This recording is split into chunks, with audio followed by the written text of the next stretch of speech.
마태복음 13장 53절부터 58절까지 보시겠습니다.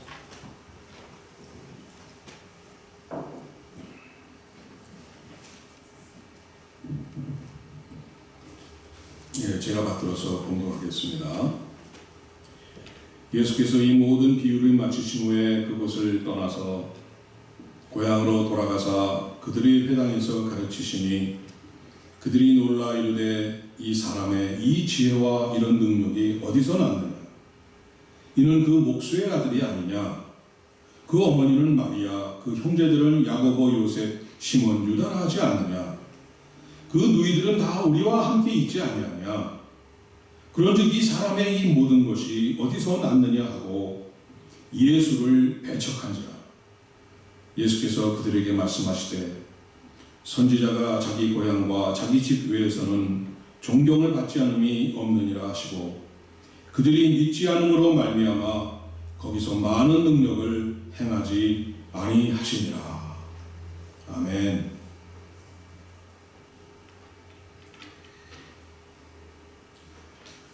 고향이 어디십니까? 하고 물으면은 여러분들은 어떻게 대답하십니까? 대개가 다 한국에서 태어나고 자란 것을 이렇게 말씀하시는 분이 많고, 어떤 분은 고향 하면은 눈물부터 글썽거리시면서 지금 살고 있는 이 뉴저지가 내 고향이지요, 이렇게 말하는 분도 계십니다. 미국에 와서 그래도 정부치고 정착해서 살아온 곳이고 자녀들과 가족들이 살고 있어서 제2의 고향이라 이렇게 부르고 있는 것입니다. 고향은 참 좋은 곳입니다. 우리의 마음속에 늘 자리 잡고 있는 곳입니다. 우리의 추억이 숨쉬고 있고 사랑하는 부모와 가족들이 있는 곳입니다. 나의 사랑이 깃들어 있고 그리움에 사무치는 곳이 바로 고향입니다. 그곳에는 늘 쉼과 위로와 용서와 사랑과 따스한 정이 넘치는 곳이기 때문입니다. 이제 사방에 떨어져 있던 가족들이 다 모여서 떡국을 나누고 또 어른들께 세배를 올리고 윷놀이를 하면서 사랑을 나누는 설날이 이제 며칠 앞으로 다가왔습니다. 미국에 살면서는 설날이 점점 의미가 없어지지만은 시 한 편을 감상하시면서 고향의 향수를 한번 느껴보시기 바랍니다. 가곡으로도 발표되어서 아주 유명한 것이고 여러분이 잘 아시는 시인인 정지용 선생이 쓴 향수라는 시입니다. 제가 한번 읽어드리겠습니다. 넓은 벌 동쪽 끝으로 옛 이야기 지줄되는 실개천이 휘돌아 나가고 얼룩배기 황소가 해설비 금빛 게으른 울음을 우는 곳, 그곳이 차마 꿈엔들 이칠이야. 질화로에 재가 식어지면 빈 밭에 밤바람 소리말을 달리고 엷은 졸음에 겨운 늙으신 아버지가 집베개를 돋아 고이시는 곳, 그곳이 차마 꿈엔들 이칠이야. 흙에서 자란 내 마음 파란 하늘빛이 그리워 함부로 쏜 화살을 찾으려 풀섭 이슬에 한추름 휘적시던 곳, 그곳이 차마 꿈엔들 이칠리야. 전설바다에 춤추는 밤물결 같은 검은 귀민머리 날리는 어린 누이와 아무렇지도 않고 예쁠 것도 없는 사철 발벗은 아내가 따가운 햇살을 등에 지고 이삭을 줍던 곳, 그곳이 차마 꿈엔들 이칠이야. 하늘에는 성금별 알 수도 없는 모래성으로 발을 옮기고 서리 까마귀 우지짓고 지나가는 초라한 지붕, 흐릿한 불빛에 돌아앉아 도란도란 거리는 곳, 그곳이 차마 꿈엔들 이칠이야. 꿈엔들 잊을 수가 있겠습니까? 두고 온 고향과 부모님과 가족들을 어떻게 잊을 수 있겠습니까? 비록 가족들이 다 같이 만나지는 못하더라도 떡국도 챙겨 드시고 고향의 따스함을 느껴보는 행복한 설날이 되시기를 바랍니다. 우리 예수님도 고향이 있으셨습니다. 태어나신 고향은 베들레헴이지만은 그래도 어린 시절부터 자라나고 또 성장하시고 모든 추억과 사랑이 깃들어 있는 나사렛이 예수님의 고향이라고 할 수 있겠습니다. 이제 예수님께서 가버나움에서 많은 사역을 하셨습니다. 우리가 묵상한 이 13장에서는 7번에 걸친 이 천국교회의 말씀을 주셨고 또 그 내용을 아주 자세하게 설명해 주셨습니다. 마태복음 8장 5절에서부터 시작된 이 가버나움 사역을 다 마치셨을 때는 예수님도 많이 피곤하셨습니다. 좀 쉬고 싶으셨습니다. 어머니 마리아와 동생들 생각도 났습니다. 친구들과 가족들이 살고 있는 고향이 생각나신 것입니다. 생각해보니까 공생애를 시작하시고 나서부터 그리웠던 나사렛 고향집으로 한 번도 돌아가지를 못하셨던 것이었습니다. 그래서 예수님은 고향을 그리면서 걸음을 재촉해서 이렇게 나사렛 집으로 오랜만에 돌아오셨습니다. 하지만 고향에 돌아오셨어도 가족들과의 이 시간은 아주 잠깐뿐이었습니다. 예수님은 더욱 적극적으로 사역에 박차를 가하십니다. 어디를 가나 가르치고 복음을 전하고 이 병을 고치는 사역을 멈추지 않으셨습니다. 가족과 같이 가까운 이웃들로 지내오던 사람들이었기에 더욱 애착을 갖고 열심히 내셨습니다. 그런데 이 예수님의 가르침을 들은 이 고향 사람들의 깜짝 놀라는 이 반응이 오늘 본문에 나오고 있습니다. 우리 다 같이 본문 53절, 54절을 읽습니다. 예수께서 이 모든 비유를 마치신 후에 그곳을 떠나서, 이 그곳이라는 것은 가버나움을 말합니다. 고향으로 돌아가서, 고향은 나사렛을 말합니다. 그들의 회당에서 가르치시니 그들이 놀라 이르되 이 사람의 이 지혜와 이런 능력이 어디서 났느냐? 예수님의 놀라운 이 지혜와 권능의 말씀을 듣고 또 병든 자 몇 명을 고치시는 능력을 보고 나서는 너무나 놀라서 지르는 이 소리인 것입니다. 그 놀란 외침이 이제 계속 이어집니다. 55절, 56절입니다. 이는 그 목수의 아들이 아니냐? 그 어머니는 마리아, 그 형제들은 야고보, 요셉, 시몬, 유다라 하지 않느냐? 그 누이들은 다 우리와 함께 있지 아니하냐? 그런즉 이 사람의 이 모든 것이 어디서 났느냐?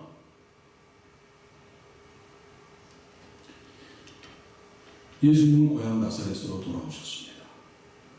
그리움과 따스한 정이 되어 있는 고향집으로 돌아오셨습니다. 어려서부터 예수님이 성장해 오던 과정을 다 아는 나이 많은 동네 어른들이 이웃들입니다. 같이 자라고 커왔던 친구들과 이 동생들의 친구들까지 있었습니다.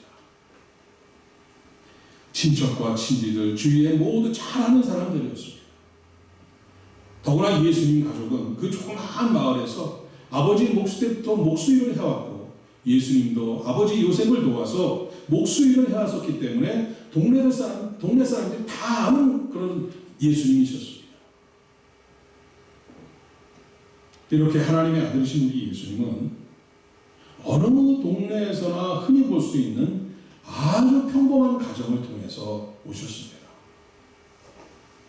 가난했기 때문에 제대로 배우지도 못하시고 지극히 평범한 30년 동안이나 이 고향 사람들 가운데 묻혀서 아버지 요셉을 도와서 목수 일을 하면서 묵묵히 조용히 성장하셨던 것입니다.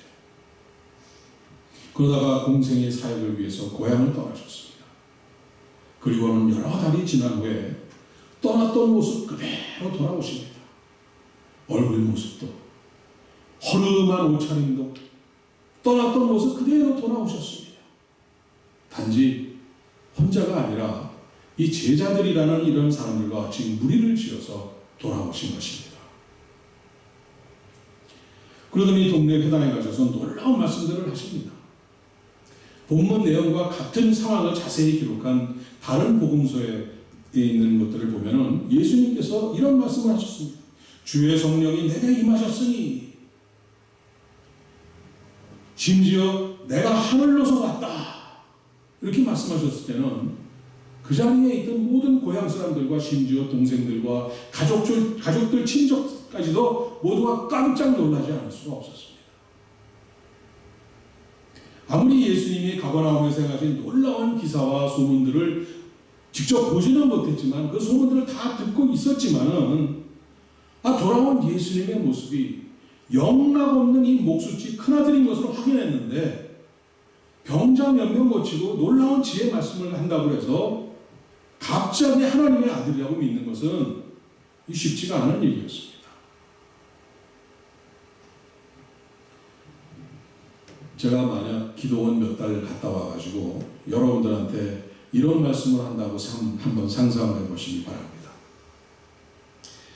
제가 기도원 올라가서 40일을 금식했더니 성령님이 저에게 임하셨습니다. 그리고 나서 하나님이 저를 여러분에게 보내셨습니다. 그럼 여러분 어떠시겠습니까? 우리 목사님이 기도원에 다녀오시더니 맛이 가셨네. 하시면서 여러분들이 놀래가지고 다 교회를 떠나시지 않겠습니까? 그런 상황인 것입니다. 이 본문과 동일한 상황을 기록한 누가복음 4장에 보면 회당에서 예수님의 말씀을 듣던 사람들이 화가 나서 분노가 치밀어 올라서 예수님을 고향에서 내쫓아서 절벽에 밀어서 떨어뜨려서 죽이려고까지 했다고 이렇게 나오고 있습니다. 본문 57절은 이렇게 기록되어 있습니다. 예수를 배척한지라. 예수님을 배척했다는 것입니다. 고향에서 잘 알던 이웃들로부터 죽임까지 당할 뻔하신 것입니다. 신성모독이라면 살인까지 서슴지 않는 이 바리새인들과 서기관들인데 동네 목수 요셉의 아들 예수가 하늘에서 왔다. 하나님의 아들이라고 하니까 이 분이 치솟아서 죽이려고까지 한 것입니다.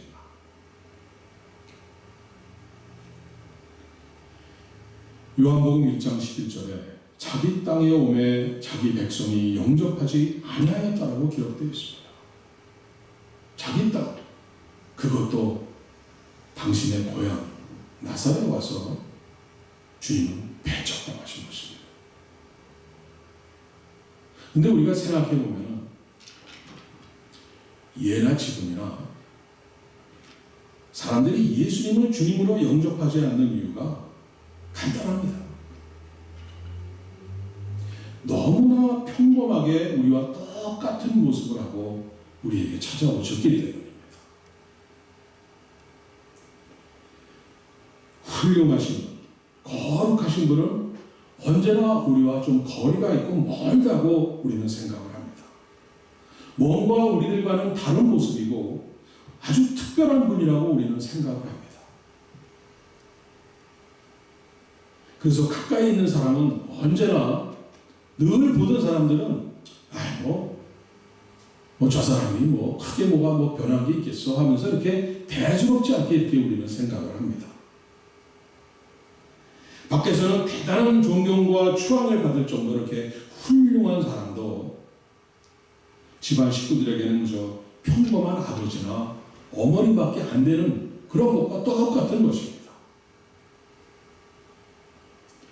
만약에 예수님이 천군 천사를 거느리고 백마를 타시고 불꽃 같은 눈을 가지고 해같이 빛나는 얼굴에 정말 옷자락에 하늘 가득 펼쳐진 이 세마포를 이루시고 오른손에는 크고 무서운 이 검을 들고 또 이 목소리는 커다란 위성을 바라시면서 선포하시기를 영접하는 자 곧 그 이름을 믿는 자들에게는 하나님의 자녀가 되는 권세를 주겠다. 이렇게 왔다고 생각하시면 아마 모든 사람들이 무서워서 벌벌 떨면서 다 영접했을 것입니다.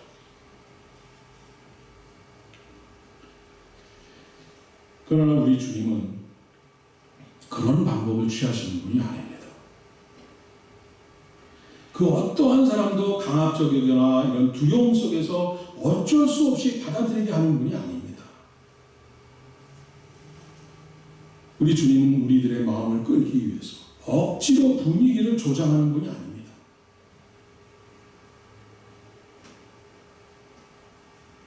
신비적이거나 무슨 건물이나 어떤 건물 내에 장치한 여러 가지 그 설비들을 통해서 권위적이고 무슨 경외감을 조장하기 위해서 여러 가지로 설치하고 위장하고 그러한 조작을 하시는 분이 아닙니다. 대신 우리 주님은 우리에게 모든 선택의 자유를 주셨습니다. 주님을 배척하고 거절하고 배반할 자유까지 우리에게 주신 분이십니다. 우리에게 가능한 충분한 시간을 주시고 인내를 갖고 끝까지 기다려 주시는 분입니다. 기다리시는 동안에 우리의 모습이 죄와 교만으로 인해서 이그러졌어요. 넘어지고 또 넘어져서 여기가 터지고 저기가 터지고 저 상처만 잔뜩 깊게 남아있어도 우리를 거절하시지 않으시는 분입니다. 언제든 우리가 전인격적으로 우리의 깊은 심령에서부터 죄를 회개하고 주님을 간절히 찾을 때 주님께서는 우리를 찾아와 주시고 진정으로 영접하는 사람에게 손을 내밀어 주시는 분이기 때문입니다.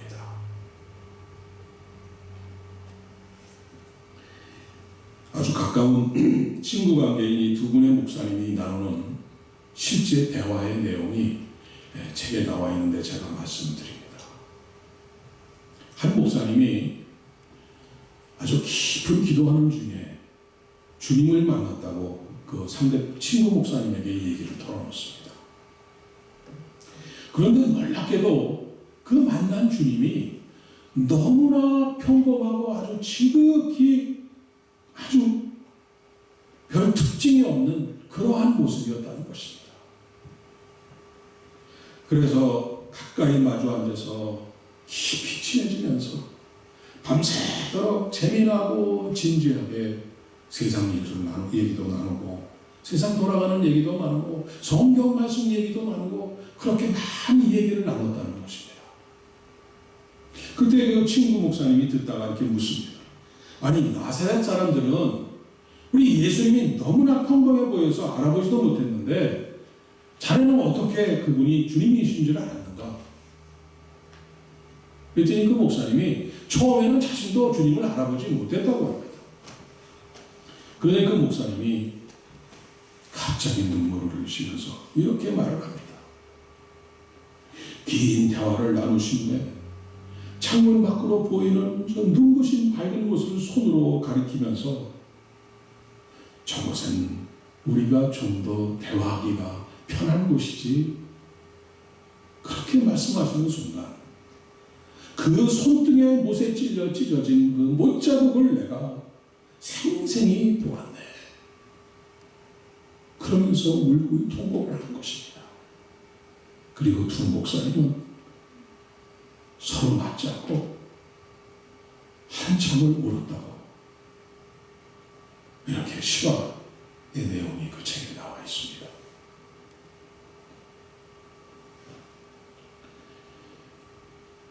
주님은 오늘 본문 이후에 십자가에 달려 돌아가셨습니다.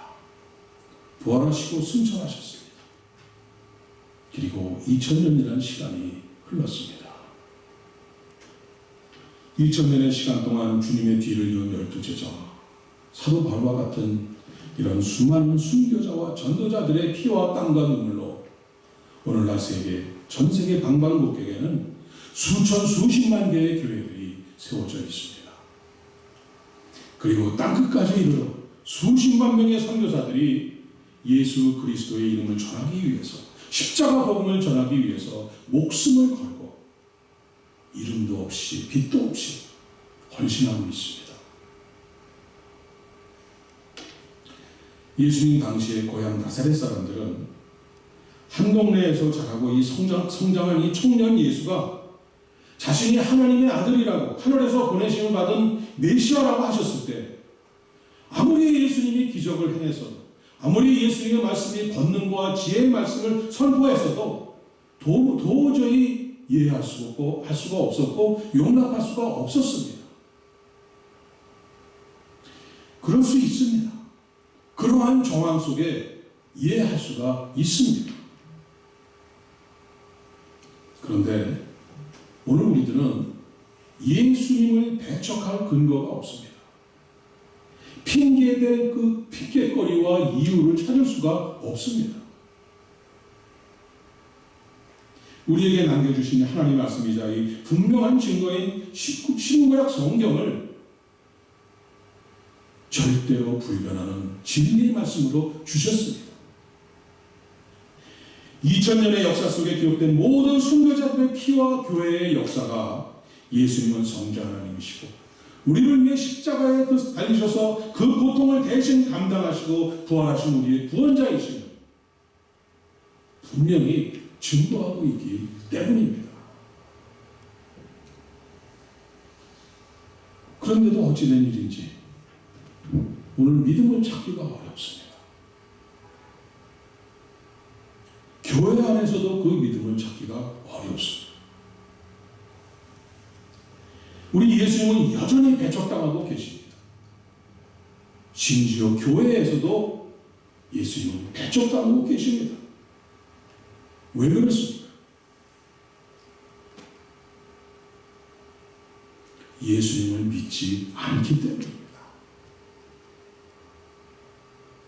우리가 말로는 수없이 주님을 믿는다고 고백을 하고 교회에서는 경배와 찬양을 하고 예배를 드리지만은 진정 우리가 예수님을 믿는지는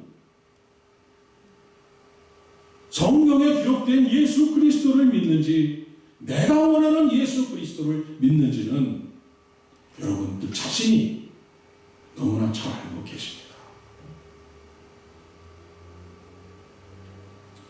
오늘날 기독교인이라고 불리는 사람들, 오늘 전 세계 교회에서 주일 예배를 드리는 이 성도들이 진정 예수님을 나의 주님, 나의 왕으로 믿고 따른다면 어떻게 오늘의 교회가 이렇게 위축되고 죽어갈 수가 있겠습니까?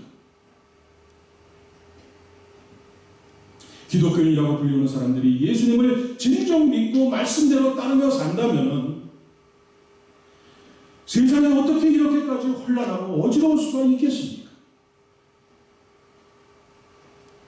어떻게 교회와 교인들이 세상과 구분이 되지 않고 똑같이 세상 사람들과 똑같이 살아갈 수가 있겠습니까?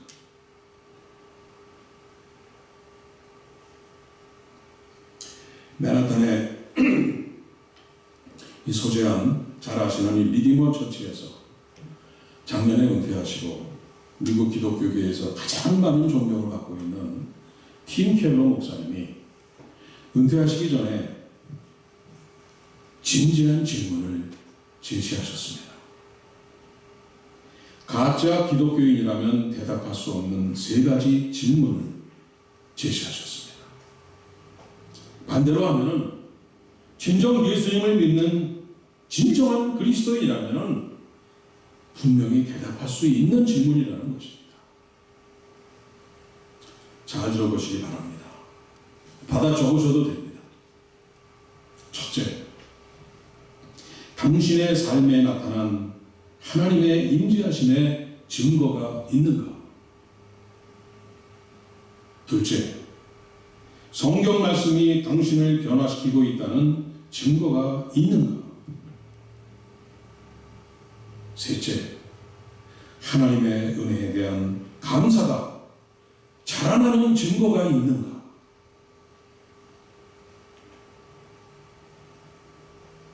여러분 3가지 질문에 분명히 대답할 수 있으십니까? 증거를 제시할 수 있으십니까? 팀 켈러 목사님이 제시한 3가지 질문의 제목이 가짜 기독교인이라면 대답할 수 없는 3가지 질문입니다. 깊이 생각해 보시고 여러분 스스로가 먼저 판단해 보시기 바랍니다. 이 3가지 질문은 모두 하나님과의 관계, 즉 믿음이 정말 있는가? 있다면 그 믿음이 어떻게 깊어지고 있는가에 초점이 맞춰져 있습니다. 믿음이 없거나 잘하지 않고 있다면 결코 대답할 수 없는 질문들입니다. 아모스 선지자는 이렇게 말했습니다. 두 사람이 뜻이 같지 않은데 어찌 동행하겠느냐? 주님과 나의 뜻이 같지 않으면 아무리 입으로 외치고 경배와 찬양을 올리고 예배를 드려도 그건 믿음이 아니라는 것입니다. 그거는 동행하는 것이 아니라는 것입니다. 오늘 마지막 58절을 이렇게 기록하고 있습니다. 그들이 믿지 않음으로 말미암아 거기서 많은 능력을 행하지 아니하시니라. 예수님을 믿지 않기 때문에, 믿음이 없었기 때문에 주님은 많은 능력을 행하지 않으셨다는 것입니다. 그들의 영혼과 병든 놈들을 고쳐주고 구원해주고 싶었습니다. 고향에 돌아와서 오랜만에 본 저 동생같이 여기는 저 친구, 내 동네 아저씨, 저들을 고쳐주고 싶어 하셨습니다. 그 애끓는 그 사랑과 그 긍휼의 마음이 있으셨습니다. 하지만 믿음이 없었기 때문에 행하지 않으셨습니다. 예수님께서 고향에서도 친지들까지도 배척을 당하고 믿지 않으니까 섭섭함이 넘치고 분노가 넘쳐서 행하지 아니하신 것입니까?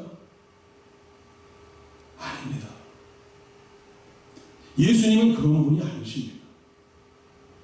예수님은 믿지 않는 그들을 이적이나 기적을 통해서 억지로 무리하게 믿도록 강요하는 방법을 택하신 것이 아닙니다. 믿음은 이 이적이나 기적을 통해서는 절대 믿음이 생기지 않습니다. 저는 저의 체험을 통해서 저는 분명히 깨달았습니다. 아무리 내 몸에 암이 몇 번을 거쳐가고 회복이 되고 나았더라도 그런 이적과 기적을 통해서 믿음은 자라지 않습니다. 믿음은 전적으로 자신의 인격적 결단이자 자신의 의지로 인해서 자라나게 되어 있습니다. 이적과 기적을 통해서 이 신기한 일에 대한 그 반응으로 이렇게 생기고 그걸 반응으로 인해서 자라는 것은 믿음이 아닙니다. 예수님 당시에 수많은 사람들이 예수님의 기적을 바로 옆에서 보고 체험했지만은 예수님께서 잡히시자마자 제자들까지 다 배신하고 도망을 갔습니다. 군중들은 예수님보다 살인자 바라바를 더 살려달라고 원했습니다. 기적을 보고도 서기관들과 바리새인들은 결국 예수님을 십자가에 못 박아 죽였습니다. 그래서 예수님은 믿음 없는 기적은 호기심을 만족시키는 것에 불과하기 때문에 행하지 않으신 것입니다.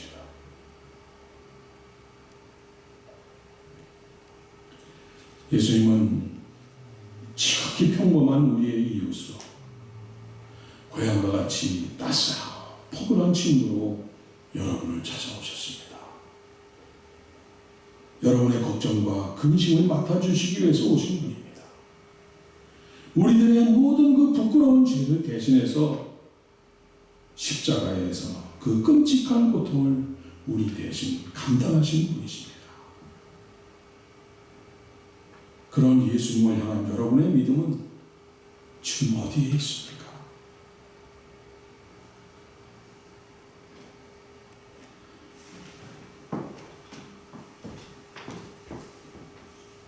조셉 스크라이븐이라는 아일랜드의 청년이 있었습니다. 너무나 아름답고 착한 아가씨를 만나 사랑하게 되었고 결혼을 약속했습니다. 결혼식 전날 그 약혼녀가 배가 침몰하는 사고로 죽었다는 이 청천벽력과 같은 소식을 듣습니다. 너무나 깊은 상처에서 헤어나지 못하던 조셉은 친구들과 가족들의 권고로 아픔의 장소에서 벗어나서 캐나다로 이주를 합니다. 캐나다에 와서는 열심히 일하면서 가난한 자들, 고아와 과부들을 위해서 머슴처럼 일하는 것을 기뻐했습니다.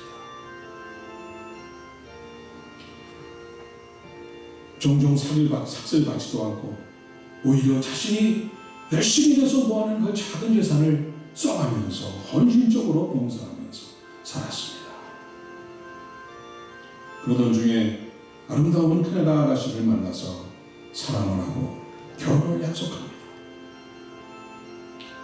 하지만 또 한 번의 비극이 그에게 찾아옵니다. 그의 사랑하는 약혼녀가 이번에는 폐렴으로 사망하고 그의 곁을 떠나가는 것입니다. 다시 한번 깊은 마음의 상처로 인해서 몸져 누운 조셉에게 이번에는 고향에 있는 어머니가 위중한 병에 걸렸다는 편지를 받습니다. 조셉은 힘없이 무너져 내립니다. 그리고 무릎을 꿇고는 통곡을 하면서 부르짖습니다. 하나님, 어머니의 병을 고쳐주십시오. 아무리 힘든 고통이 다가와도 오직 하나님 한 분만 의지하고 살아오지 않았습니까? 평생을 주님만 믿고 따르며 하나님의 영광만을 위해서 살 것이니 제발 우리 어머님을 살려주십시오. 눈물로 간구했습니다. 이때 하나님의 따뜻한 위로가 조셉을 감싸면서 하나님의 음성을 듣습니다. 너는 사랑하는 사람들을 잃고 슬퍼하지만 나는 하나뿐인 독생자를 십자가에서 잃었단다.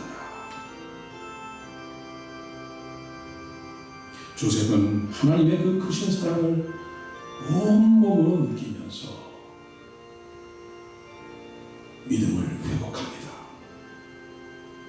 사랑하던 연인들의 죽음에도 어머니의 위독한 소식에도 마음의 믿음을 회복하고 위로와 평화가 넘쳐나는 것입니다. 그리고는 그 자리에서 펜을 들어 시를 하나 써내려갑니다. 죄짐 맡은 우리 구주, 어찌 좋은 친구인지, 걱정 근심 무거운지 우리 주께 맡기세요. 주께 고함 없는 무로 복을 받지 못하네 사람들이 어찌하여 아는 줄을 모를까. 우리 다 같이 한번 같이 불러보겠습니다.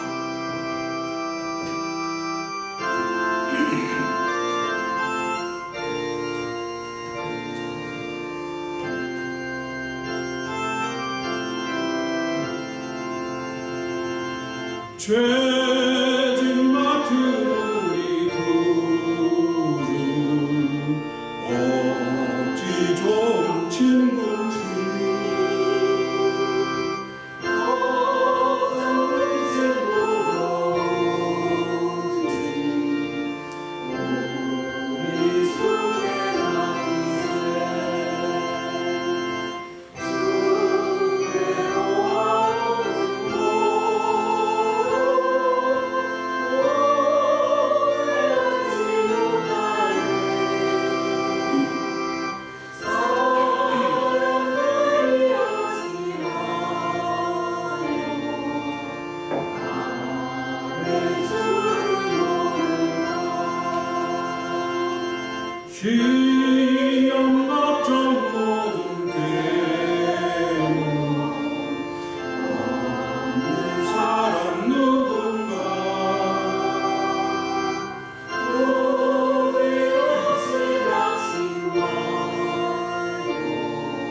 귀한 천국 예수 주께 기도드리세. 세상 진고 멸시하고 너를 조롱하여도 예수 품에 안기어서 참된 위로받겠네.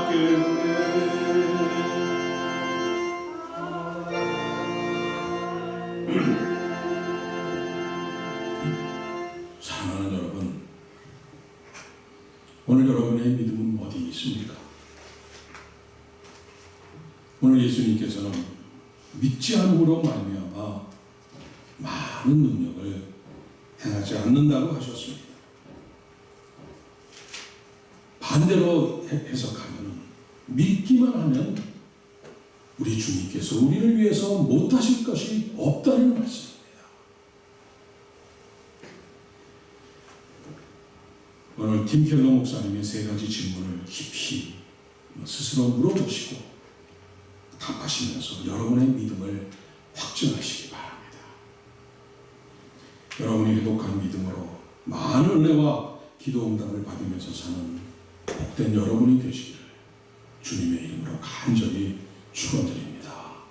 아멘. 기도하겠습니다. 사랑의 아버지 하나님, 저에게 십자가의 주님을 통하여 믿음을 회복하도록 인도하심을 감사드립니다. 오직 믿음으로 주님만 붙들고 아버지의 영광을 위하여 사는 우리들이 되게 해 주옵소서. 베풀어 주신 그 모든 은혜에 감사하여 보답하며 사는 인생 되게 하여 주시옵소서. 예수님의 이름으로